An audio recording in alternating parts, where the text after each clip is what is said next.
Hello and thank you for listening. First of all, I want to tell you how we came up with the product we designed in the end.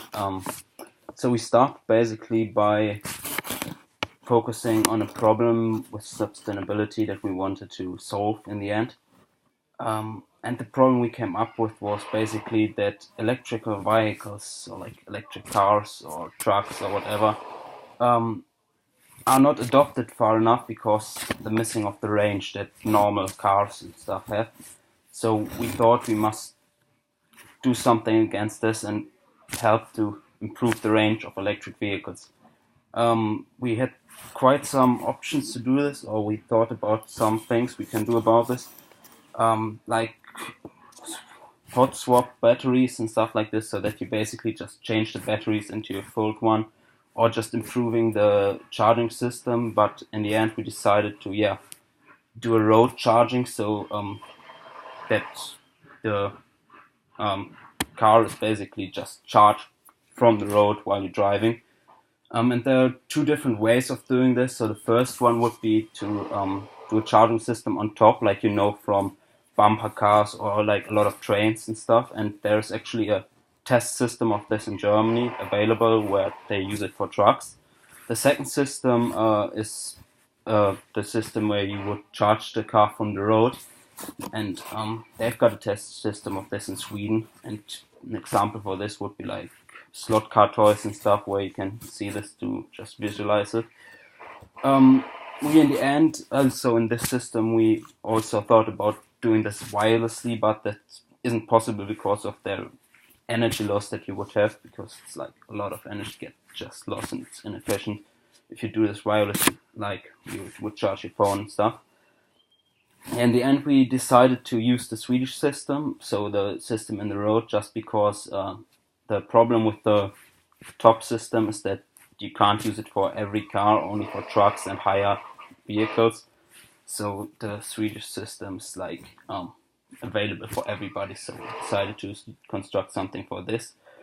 We basically decided then to just design the connection piece between the road and the car, because the current connection piece is only possible to be used by some cars, and we wanted to design something that everybody again can use in his car, and had some different approaches to this. For example, like a cross model, where we would just like with a hydraulic ramp, would go down and then connect to the road. But in the end, we decided to use an extended arm, because it's like the easiest to produce in the end. It's quite simple material costs. It's like because you don't need so much material like in other approaches. So it's as well kind of compact. So if you extend the arm and it goes up and down, then it's like a really small compact design. And it also fits for all different electric vehicles, and it's quite stable. That's also important, because under the road it must it can be hit by rocks or stuff, and so it must be quite stable. So during the process we found, we already knew it kind of, but we found out that we had to use two bearing systems, because a ball joint wouldn't work with our hydraulic systems in the end.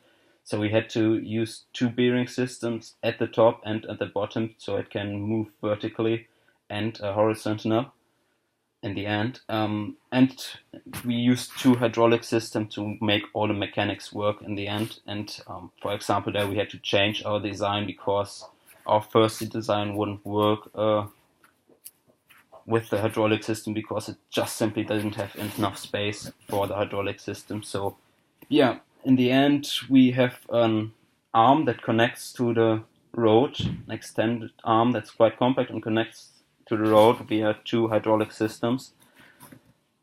And that's basically our final product. So thank you for listening. I hope I made the approach we used clear. And thank you for your time again.